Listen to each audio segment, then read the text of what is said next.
A Marine rapid response team has been ordered to protect the U.S. Embassy at Khartoum, Sudan, as violent anti-American protests around the Muslim world continue to spread.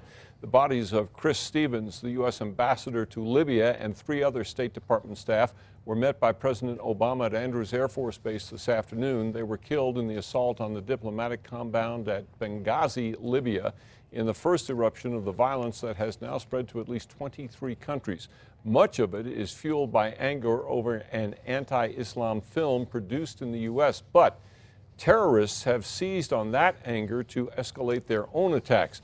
A heavily armed Islamic militant force attacked a multinational peacekeeping base in Egypt's Sinai Desert today.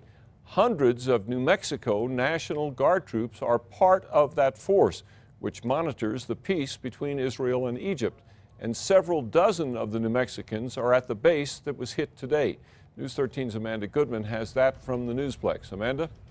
Dick, the soldiers have only been there a couple of months, but they are part of a mission that the U.S. has supported for decades.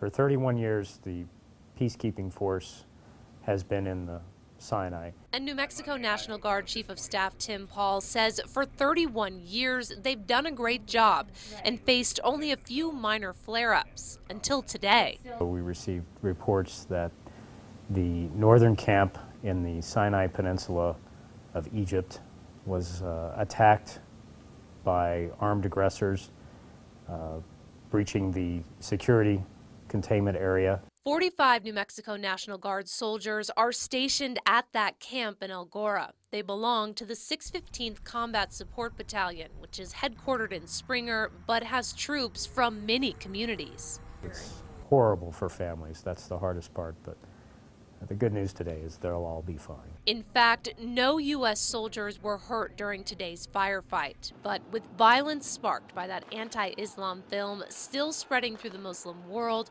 no one's taking anything for granted. At the camp in the Sinai Peninsula, the Guard says the immediate danger has apparently passed. The situation has settled somewhat now. The Egyptian military has responded. They are responsible for that area, and they have stop this protest. The Guard says they will continue to keep a close eye on the security situation there, but they expect the soldiers to complete their full 9-month deployment. Dick, back to you. All right, Amanda, New Mexico Guard troops have fought in Iraq and Afghanistan and performed peacekeeping duties in Kosovo, but this is their first deployment to the Sinai.